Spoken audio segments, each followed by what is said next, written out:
Hello my fellow strawmen and welcome back to the Fields of Fame. A few months back I posted a video in which I convinced Claude that God doesn't exist, which honestly wasn't very hard. AIs have this tendency to be very agreeable, so you should take all these videos with a grain of salt.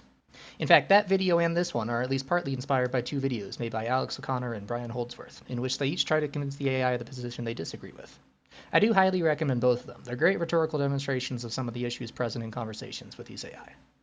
But the AIs aren't entirely stupid, and they can still serve a purpose both as a testbed for my argument and add some variety to the angles from which I present it. Plus, my video can serve as a useful contrast to videos like Jacob Peterson's, which do take themselves seriously when they convince the AIs of God's existence. Don't worry, I'll be doing a breakdown of that video at some point, but for now I'd like to present my own attempt at convincing ChatGPT that God, in fact, does not exist. Of course, I encourage you to stop and read anywhere you want more detail. Both myself and the chatbot tend to be a bit long-winded, so I'll just be summarizing the key points for this video. If you've heard my argument device before, this will all be very familiar territory. So after establishing the topic, I launch in quickly to the first premise, claiming that there must be something fundamental. The bot agrees, calling it a strong starting point. But as it's probably programmed to do, it has to fill out 3 strengths and 3 challenges. To the challenges it brings up, I ask for clarification about metaphysical and logical necessity, and I clarify how I deal with infinite regress and the possibility for multiple fundamental things. GPT gives me an explanation of the distinction between the kinds of necessities, and seems satisfied with my answer to its other 2 challenges. I then make the final clarification that with the fundamental thing, I mean something which is logically necessary, because the fundamental thing is basically whatever the starting point is, so long as the starting point isn't true philosophical nothingness. The definition of the fundamental thing encompasses the entire dichotomy of either an infinite causal regress or a first cause, and so it must exist. Either the first cause exists for no reason external to itself, or if there is no first cause, then each event in the chain of infinite regress depends on the one before, and the chain itself exists for no reasons external to itself. Either way, at some level of reality, something just exists because it exists because it exists. GPT gives the token 3 objections, but we could keep doing this all day, and I'm ready to move on. So I give it my definition of God, which is any version of the fundamental thing which has the property of consciousness or agency. It calls it a clear and fair definition, recognizes the connection it has to the first premise, and most importantly thinks that it's a definition compatible with the major world religions. With the acknowledgement that I'm not trying to find a one-size-fits-all definition for every concept people have ever identified with God, the only real objection GPT has is that consciousness could itself be fundamental. But I'm happy to leave that option on the table for now and come back to it later, and so we move on. I give the third premise, which I expect to be the most controversial, that the fundamental thing must be of zero entropy. It gives me some positives about the relevance and simplicity, but I'm here for the rebuttals. Its first and third challenges boil down to a concept I've heard in other contexts as a category error, saying that entropy is inapplicable to such a broadly defined philosophical concept as the fundamental thing. It also asks for clarification on what zero entropy entails, but this is more of a question than a challenge. So I clarify that zero entropy would be an absence of complexity, which it's happy with.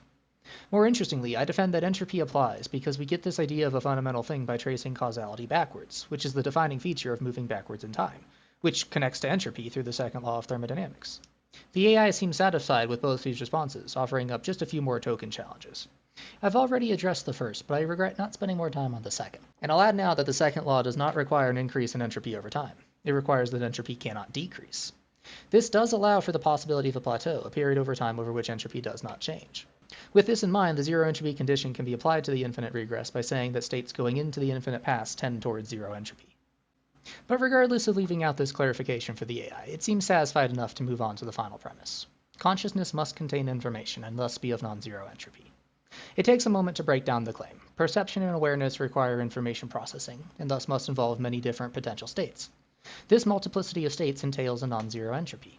It even borders on reaching the conclusion, saying that consciousness itself couldn't be fundamental under the conditions of the argument. As always, GPT presents 3 challenges to this premise. It's first that consciousness could be fundamentally simple. It already foresees refutations to in the form of perception itself distinguishing between states. I think that even it recognizes that justifying consciousness as something fundamentally simple is a ridiculous stance to try to defend, given the complexity of what consciousness can do. Its second challenge is that consciousness could just be a basic property of reality. To this I make a clarification, one which also helps with the first challenge. I want to be very specific about the part of consciousness that ICE takes issue with. I can split consciousness into 2 pieces, subjective awareness and coherent thought. In other words, there is the concept of an experiencer who is aware of themselves and their environment. In the most primitive cases, this could be a single particle being aware in some sense of the relevant quantum fields at its location that tell it how to move. I may not believe that particles have this kind of awareness, but neither do I know any argument to deny it. What I deny is the second part of consciousness, coherent thought.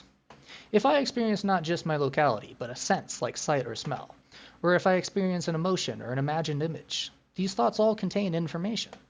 They distinguish one idea out of the many potential. Whether some thought is rational or emotional, conscious or unconscious, even instinctual, it must be coherent. Forming coherent thought is a complex task, not something which can just happen. This is the aspect of consciousness which is specifically ruled out in ICE.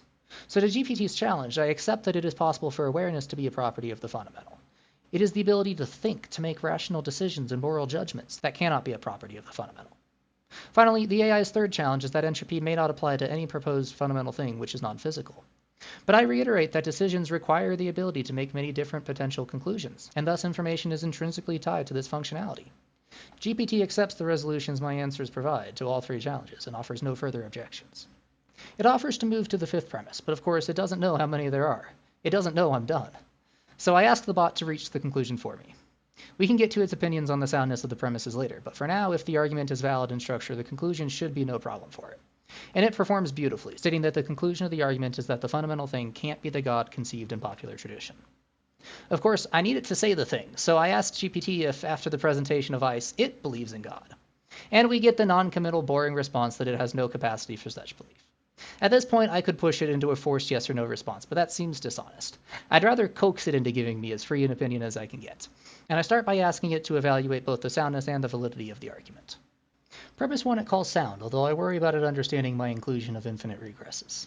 Premise 2 it also calls sound, again acknowledging that it isn't an all-encompassing definition, but a perfectly useful one. Premise 3 it calls defensible, although it wants further elaboration, even calling it merely speculative. We end strong, though, with the final premise being labeled as sound under the current understandings of consciousness and information theory. The validity we've already confirmed, although it adds that it doesn't spot any logical fallacies. And at this point, I thought I'd gotten as much out of this as I could. I didn't think I'd get it to claim any beliefs of its own, so confirmation of my argument's validity and plausible soundness were enough for me.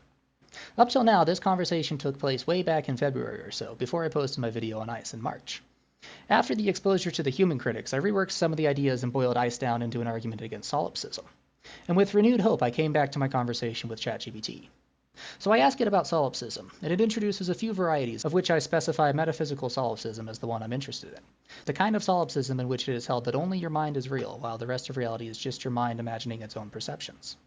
The annoyingly neutral bot gives some reasons for and against believing in solipsism, and I want to highlight one. In the reasons against category, it mentions that if such a mind existed, the properties beyond awareness would be unexpected. Why would it be capable of generating a world with internal logic and history rather than just some schizophrenic mess? It is this point which I want to emphasize, but since the bot has already alluded to it, I want to nudge it in the right direction rather than just blatantly telling it. So I ask it to consider solipsism in the context of the argument of ICE. And amazingly, it recognizes the similarities between how I earlier defined God as the fundamental thing, if that thing is a thinking agent, and the definition of solipsism, which is a mind as the sole existing thing in reality. It doesn't exactly do a good job of saying it concisely, but eventually it gets to the point that solipsism is refuted by the mind's very nature of complex, coherent thought. Finally, then, the door is open to me to make this personal to the AI.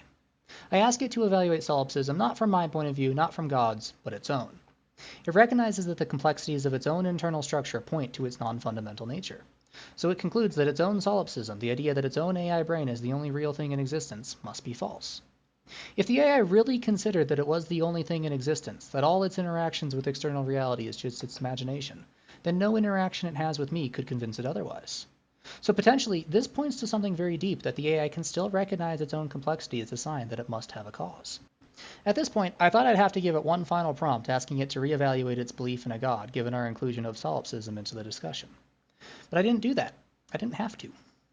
I know that I need to take this conversation with a very large grain of salt, but it's difficult not to think that the argument device has some weight to it when, completely unprompted, ChatGPT connects the dots to rule out uncaused minds in general, applies the argument to God, and arrives at agreement with the statement, "A creator God does not exist." Not the agnostic, it doesn't know if God exists. No, it agrees with the Gnostic, God does not exist. Technically, there are constraints, but I have no intention of straying outside the realms of logic and reason, and of course the argument is constrained by its own claims, so it's not really much of a constraint.